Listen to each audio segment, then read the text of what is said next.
tienen problemas de crimen y eso. Aquí en Puebla es totalmente diferente. Aquí es muy tranquilo, la gente es muy pacífica. ¿Qué más? ¿Qué hacen los estudiantes la vida estudiantil? Es que yo no tengo idea de qué hacen los estudiantes cuando vienen a clase, viven en casa, viven acá. ¿Cómo funciona? Algunos estudiantes se quedan en las residencias del campus, otros se quedan en casas y bueno, en la mañana estudian o en la tarde. Hay muchos lugares para divertirte, restaurantes, en la noche antros, que son las discotecas. Y pues estudian y no sé, principalmente lo que es su ¿La vida. mayoría de los estudiantes son de Puebla? Aquí Sí. No. Antes sí, ahorita están llegando muchos de alrededor de Puebla y también de Estados Unidos y de algunos otros intercambios de Europa. Entonces Puebla se está convirtiendo, está creciendo en su población estudiantil. Muy bien. Muchos estudiantes. Y has estudiado en el extranjero y has trabajado con estudiantes acá. ¿Hay algo que los estudiantes deben saber antes de venir para que no haya tanto shock cultural de alguna manera? Bueno, primero que no generalicen a Puebla con el problema de la frontera y eso, porque en Puebla la gente es muy tranquila, aquí no pasa nada de eso.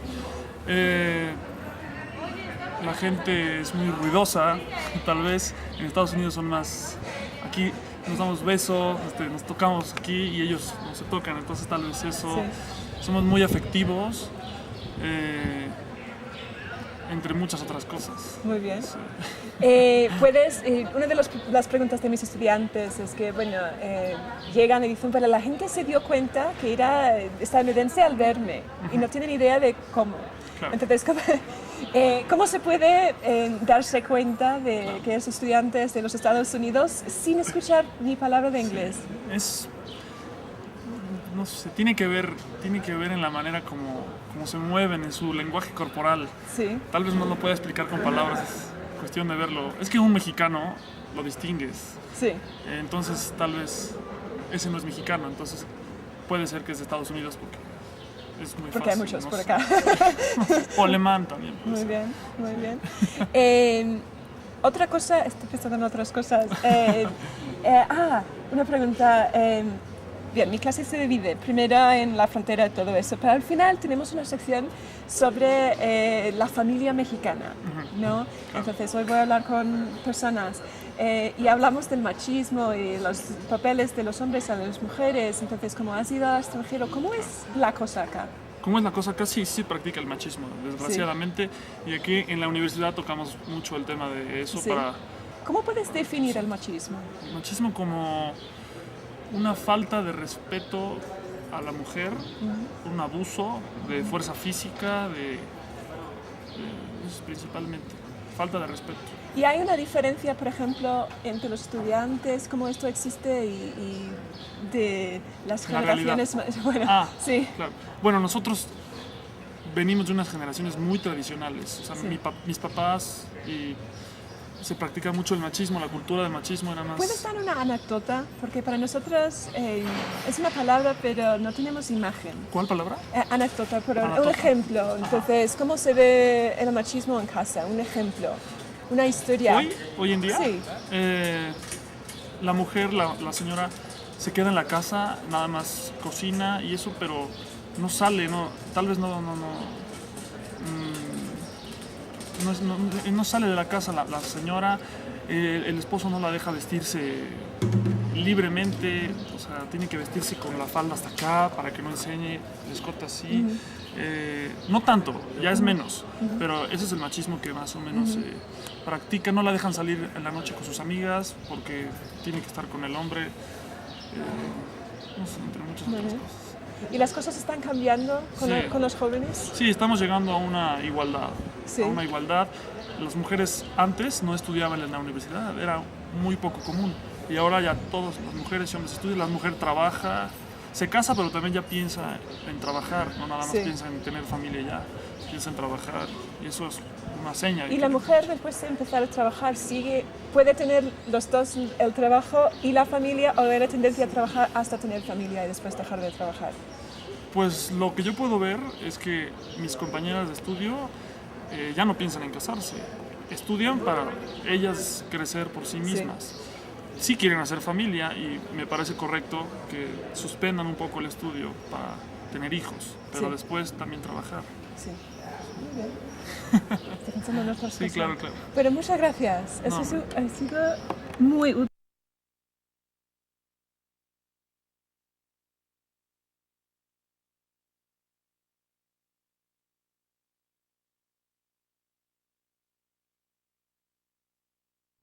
Bueno, pues mi nombre es Darío, estudio psicología Sí. y pues hablar acerca de los problemas de México me parece muy general, ya Sí. que en diversas partes de la República son muy diferentes. Aquí en Puebla. En mi caso concretamente, Sí. lo que yo puedo palpar es el gran problema que existe en la educación, ya que está muy politizada. Esto es que el gobierno estipula qué es lo que se debe de enseñar en las escuelas. Luego entonces la gente crece con una idea y se mantiene toda esta creencia, ¿no? Entonces es muy difícil que ya solamente los que podemos acceder a un nivel universitario somos aquellos que podemos observar más claramente qué es lo que pasa en el contexto mexicano y hacer algo por esto, ¿no? Muchas veces se cae en el vicio de volver a hacer lo mismo. Sin embargo, sí me parece importante hacer algo activo y trascendente para cambiar esto. Por otro lado, otro de los grandes problemas de México es la salud. Existen formas de acceder a ella, sin embargo no todos los mexicanos pueden acceder a ella, y también creo que es importante tener una buena salud para luego entonces tener un buen crecimiento como persona. Muy bien, excelente. ¿Sí? Bueno, yo creo que la situación de la mujer en México es, aún sigue siendo reprimida porque aún sigue habiendo un poco de machismo. La mujer es vista como el ama de casa que aún tiene que estar cuidando a los niños, haciendo de comer. En cuanto al hombre, tiene que ser pues el sostén de la familia. Sí es reprimida, como ya había dicho. No se le deja trabajar mucho, o sea, no es muy bien vista, pero pues hay que comenzar a hacer algo.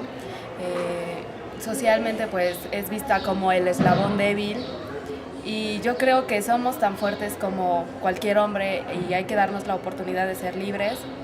Y, ¿Qué piensas hacer tú? ¿Cuál es tu especialización y qué estudias? yo estudio diseño gráfico y soy Adriana. Sí. ¿Y piensas seguir trabajando después de tener familia? Claro, o sea, lo que yo veo es que si estoy estudiando y me estoy esforzando por sacar adelante una carrera que adoro y que me encanta y que la disfruto muchísimo, más adelante sí quiero ejercerla porque no quiero ser dependiente de un hombre. Realmente quiero ser independiente para pues, tomar mis decisiones y hacer lo que yo quiera sin tener que justificar los actos que yo hago. Entonces sí, yo quiero ejercer y de hecho ya estoy trabajando en una compañía que se llama Abracadabra. Es una empresa de diseño con diseñadores y todo eso. ¿Y los jóvenes aquí trabajan, tienen trabajos? Es que hay una diferencia. Yo soy especialista en España, ¿no? Entonces, en España los jóvenes no pueden trabajar, básicamente porque no hay trabajo hasta los 30 años, ¿no? Ajá. Mientras en los Estados Unidos los chicos empiezan a trabajar a los 13, 14 años, ¿no? ¿Qué pasa aquí en México? Pues yo conozco a más hombres que mujeres que son los que trabajan. Hombres que en esta etapa de la carrera, o sea, que estudian universitariamente, trabajan más que nada en antros, en bares, en lugares como Blockbuster o en plazas como vendedores. Y yo creo que por una parte está bien porque aprenden a sociabilizar, aprenden a tener un comportamiento de cliente, persona. Entonces es algo bueno, pero por otra parte yo creo que deberíamos de exigir un poco más porque no es muy buen remunerado ese trabajo, ese esfuerzo. Y sí es mayor la cantidad de hombres que trabajan. ¿Por qué más hombres que mujeres que están trabajando en estos trabajos?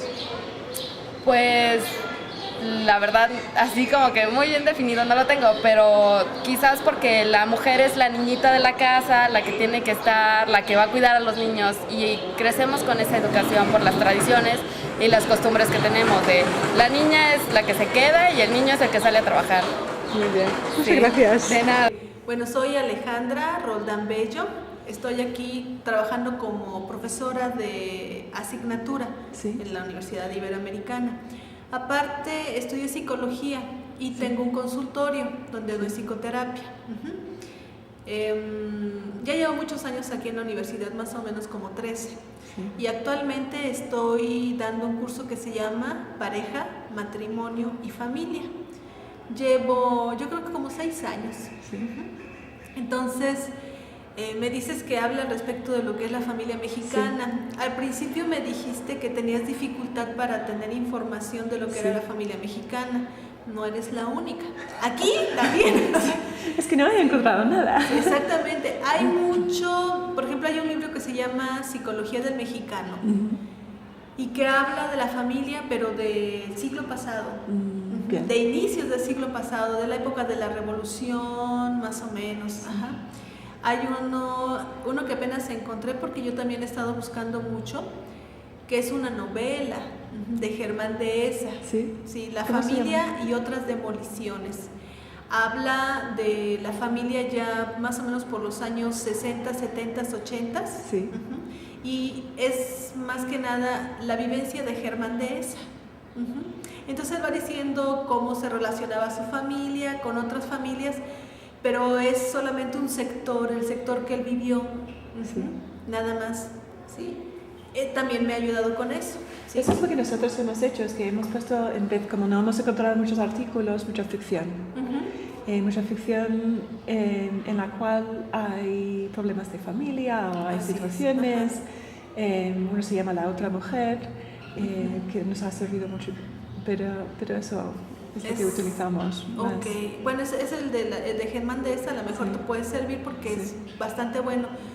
Y hay otra autora que es Guadalupe Loaesa. ¿La has escuchado? No, Ella también te puede servir. Ella habla más que nada sobre la mujer en la familia. Qué bien. Habla sobre la mujer, de las señoritas de Polanco, por ejemplo, de cómo se comportan, qué se le pide a la mujer. También lo que es la familia de un sector social o nivel económico alto. Ella se dirige a ese tipo de mujeres en la familia, lo que se le pide.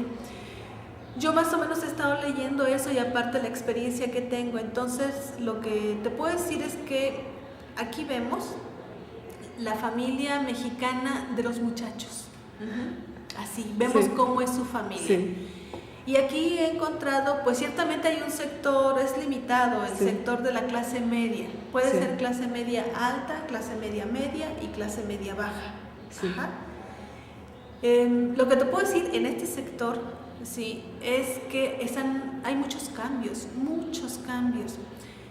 Venimos, porque yo me considero en este sector, venimos de familias donde los roles estaban muy rigidizados, son muy rígidos, donde el papá era el proveedor exclusivo, y la mamá era la que atendía las labores del hogar.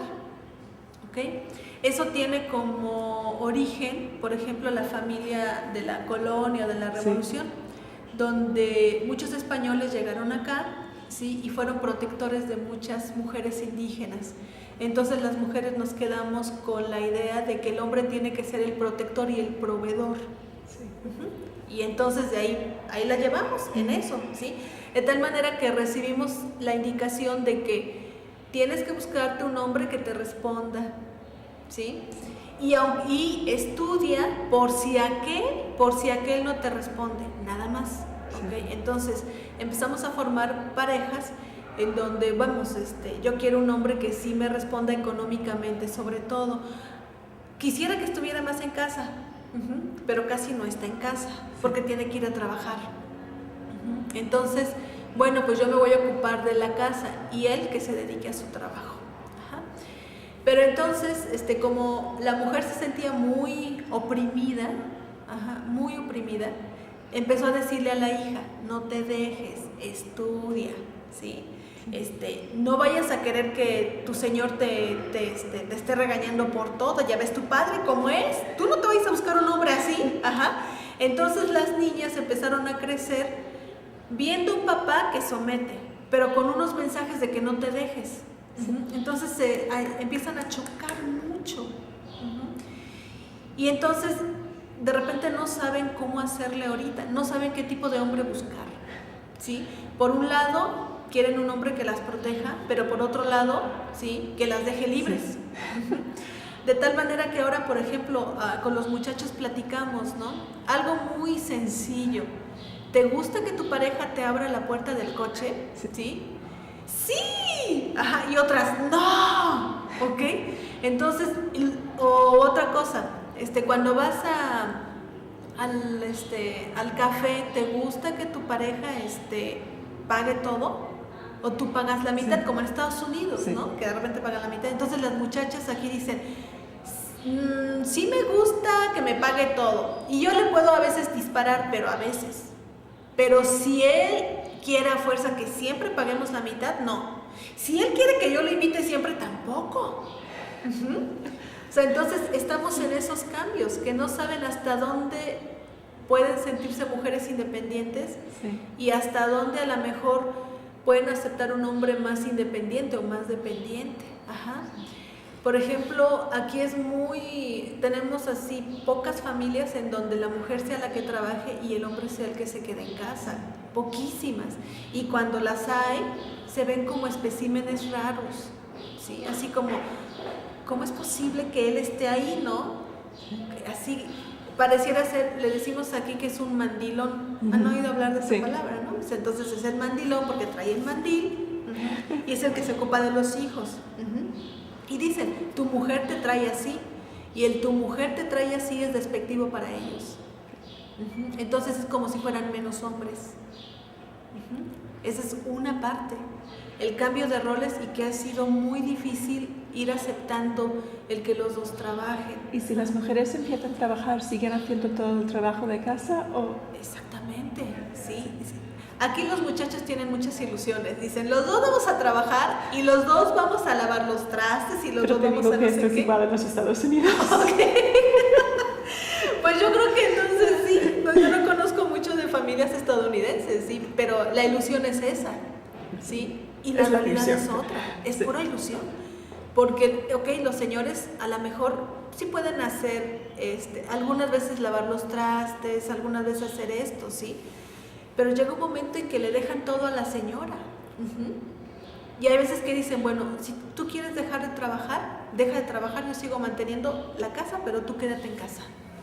Ajá. Entonces así como, no, ¿cómo? Ajá. No sabemos llevar bien los roles y esos cambios. Entonces, sí entran con una idea del matrimonio o del matrimonio, sí, y al momento de estarla viviendo, como entraron con muchas ilusiones, creyeron que ellos iban a ser diferentes a sus papás, nada, solo repiten los patrones de sus papás. Y entonces también, por ejemplo, le dan el mismo mensaje a sus hijas y a sus hijos. ¿Qué tipo de mensaje dan a los hijos, o a las hijas específicamente? ¿Están diciendo que deben trabajar? ¿O que...? Es algo muy raro. Aquí decimos... mira, va así. Si mi hija, ¿sí? Trabaja, está casada, yo digo que ella trabaja, digo que, ay, qué bueno que trabaja. Si mi yerno, o sea, el esposo de mi hija, lava la ropa, ¿sí? Digo, qué bueno que está ayudando a mi hija. Pero si mi nuera hace que mi hijo lave la ropa, digo que es una desgraciada. Porque ¿por qué pone a lavar a mi hijo? ¿Sí? Sí. Entonces ahí sí es donde estamos así como bien confundidos, ¿sí? Porque depende de que a quién le toque lavar la ropa, por ejemplo, ¿sí? Entonces esos son los mensajes que les damos a nuestros hijos. O sea, yo a mi hijo lo atiendo, lo quiero mucho y quiero una mujer que lo atienda y lo quiera mucho, ¿sí? Y yo a mi hija, ¿sí? La quiero, le digo que no se deje, que sea independiente, ¿ok? Y entonces yo quiero a alguien, ¿sí? Que la haga independiente. Ajá. Sí. Pero si yo pudiera casar a mi hijo y a mi hija, tronarían, ¿sí? Tronarían, porque a los dos los quiero muy independientes, muy libres, pero que sus parejas sean las que los atiendan, tanto hombre como mujer. Esos son los mensajes que damos. Ajá. Qué interesante, ¿no? Sí. El futuro de los hijos. Así es, o sea, por eso es que están tan confundidos muchos muchachos. Esa confusión no se da tanto en niveles sociales de clase baja. Ahí los roles son muy, muy estructurados. Y ahí no ha cambiado. Y ahí casi no ha cambiado. Ajá. Y no ha cambiado igual porque no se filtran mucho a los cambios. Porque de alguna manera ahí el hombre sigue siendo el poderoso y la mujer sigue siendo la débil. Ajá. Pero yo creo que ustedes a lo mejor han visto documentales o algo en donde la mujer es la que ve a los hijos, la que lleva a los hijos a la escuela, en el campo es la que va, cosecha, cultiva, ayuda al marido, hace la comida, regresa, lava, ¿sí? Y el marido trabaja también mucho, pero nada más en el campo. Sí. Pero la mujer tiene una diversidad de actividades. Y entonces, por ejemplo, hay pueblos en donde la mejor comida se le da a los hombres, luego a los hijos varones, ¿sí? Luego a las mujeres y luego a las niñas. De tal manera que las obras son para las niñas. Alguna vez me platicaban unos muchachos que fueron a misiones a un pueblo por aquí, por Orizaba, que llegaron los muchachos con sus maletas y los niños vinieron a recibirlos y les ayudaron con las maletas las niñas. Y los niños, los hombrecitos, los tomaron de las manos y les dijeron vámonos, y dejaron a las niñitas arrastrando las maletas. Ajá. ¿Por qué? Porque en la familia mexicana, en algunos extractos sociales, la mujer es como animal de carga. Y es lo que tiene que hacer. ¿Y cómo están cambiando las cosas con la inmigración? Porque me han dicho que hay bastante inmigración aquí de Puebla. Sí, la migración sigue fuerte, muy fuerte. Y obviamente yo creo que también han visto, ¿no?, cómo mucho del dinero que hay en Puebla, por ejemplo, y algunos poblados, viene de la gente que trabaja en Estados Unidos. Entonces hay pueblos que dependen de esa economía, así totalmente. Por eso es que dicen, en cuanto pueda, se va. Estos niños van a crecer y ya como que ya terminaron la secundaria, vámonos, se van. ¿Para qué? Para que después manden dinero. Porque no hay forma de sostenerse, no hay para comer. ¿Y eso está cambiando la familia, el papel, el rol de la mujer? Sí, está cambiando para peor. Sí. ¿Qué pasa? Se van los señores, ¿sí? Entonces la familia queda como nada más la mujer con los hijos. Entonces llega el señor, pero la mujer no puede tener aquí amantes. Sí. Ajá. Tiene que esperar a que su marido regrese, llega, vive un rato con ella y se vuelve a ir. Y esa es la familia que le están diciendo a los niños que hay que hacer, donde el papá esté totalmente ausente o la mayor parte del año esté ausente, nada más igualmente siga siendo el proveedor. Él puede tener una familia allá, ¿sí? Si se entera que la señora de aquí tiene un señor, le quita el dinero. Entonces por eso es que la mujer, si tiene amantes, los tiene escondidas, porque si no, no va a tener ingresos. Pero se acepta que el hombre pueda tener allá otra casa, claro que sí. De hecho aquí es aceptado, sobre todo en términos así más hablando de machismo, que el hombre pueda tener una o dos esposas, por ejemplo, ¿sí? Como que se hacen de la vista gorda las mujeres. Y eso es en todos los niveles, ¿sí? Por ejemplo, yo me he topado con señoras que me dicen, hubiera preferido que jamás me hubiera dicho que tenía otra, porque ahora no sé qué hacer. Si me quedo con él, me va a estar viendo la cara de mensa. Y si me voy, ¿le dejo todo a la otra? No. ¿Ok? Entonces, a veces le dicen, oye, tu marido anda con otra. No es cierto, aunque lo saben. No es cierto. Lo niegan. ¿Y la separación, el divorcio aquí no ocurre o ocurre poco? Sí, es muy, muy fuerte, pero sobre todo en matrimonios jóvenes. El índice de divorcios ha ido aumentando muchísimo, pero no necesariamente por infidelidad, sino porque ahora con los mensajes de no te dejes, y ya tienes tu trabajo, y yo ya no te necesito a ti, ni yo a ti, entonces ya no hay esa como tolerancia, ni hay el deseo de ver cómo carambas podemos llegar a más tiempo. Ahora es, ya no te tolero, yo tampoco, tenemos 3 meses y pues me divorcio, adiós, punto. Así, los divorcios están muy, muy, muy altos. Y yo sé que, por ejemplo, como soy especialista en España más, allí las mujeres tienen menos niños porque como empiezan a trabajar, encuentran muy difícil tener familia y trabajar. Entonces hay una tendencia o trabajar o tener niños.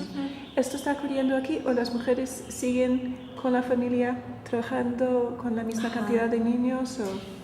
Hay mucha variación. Sí. La gente con recursos económicos altos tiene menos niños. Sí. No tanto porque no puedan mantenerlos, sino porque de alguna manera el tener hijos implica dar tiempo. Sí. Y ahora muchas mujeres trabajan, o estudian, o quieren hacer otra cosa, entonces tienen 1 o 2 niños, nada más. Cuando tienen buenos recursos. Cuando tienen medianos recursos, exactamente toman en cuenta la economía. Entonces dicen, bueno, pues nos alcanza para tener 2 o 3, ¿sí? Generalmente. Sí. Y la gente de bajos recursos puede tener hasta 8 todavía. ¿Por qué? Porque una es, el hombre, si no puede tener más hijos, es menos hombre, lo típico, ¿sí? Otra es, entre más hijos tengamos, alguno de estos se va a hacer cargo de nosotros cuando estemos viejos. Entonces, pues, que entre todos que vean a ver quién, ¿no? ¿Sí? Y además necesitamos manos para el campo. Sí. Ajá. Entonces, de alguna manera hay que tener muchos hijos. E inclusive, por ejemplo, hay mujeres solteras que pueden llegar hasta tener 5 hijos de diferentes padres. ¿Sí? ¿Por qué? Porque creen todavía en este estrato bajo, de social bajo y económico bajo, por así llamarlo, que si me embarazo te vas a quedar conmigo. No te quedaste, pero el otro que viene. Me embarazo de ti y tú ya te quedas. No, pero el otro sí. Y así se la pasan, pero el otro sí, porque todavía creen que pues con un hijo lo pueden, por así decirlo, enganchar. Sí. Y no aprenden que no es cierto. Por eso llegan a tener hasta 5 hijos de diferentes hombres, ¿no? Muy bien. Así. Muchas gracias. El Montesosa, soy psicólogo, tengo una licenciatura en psicología y tengo un posgrado en psicología social, digamos en el ámbito, ¿no? Básicamente de la profesión. Trabajo, colaboro aquí en la Universidad Iberoamericana, pero bueno, también trabajo en la Universidad Autónoma de Puebla. Actualmente tengo funciones básicamente administrativas. Y bueno, dentro de las actividades que realizo, pues también realizo actividades de investigación.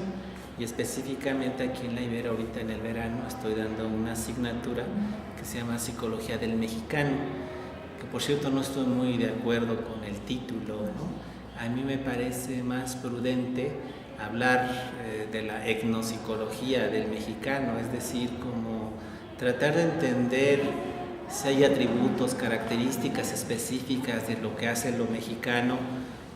Por mucho tiempo se habló de la psicología del mexicano. Yo creo que más bien hablar de la psicología, digamos, de donde proviene la persona. Hoy actualmente algunos dicen que es difícil hablar de la psicología del mexicano, que más bien hay diferentes, ¿no? No es lo mismo los que somos de Puebla, los que somos de Veracruz, o los que son del norte del país, o los que son del sur, ¿no? Como que la interrogante sería, ¿hay atributos, características específicas que hacen lo mexicano o no? No sé, por ejemplo, la idea que tenemos de los alemanes, o la idea que tenemos de los franceses, o la idea que tenemos de los estadounidenses, es decir, si esos estereotipos que tenemos de ellos, realmente, esa idea que tenemos de ellos, realmente son ellos, los franceses, los guatemaltecos, los brasileños. Más bien creo que a lo mejor sí es probable que haya ciertas características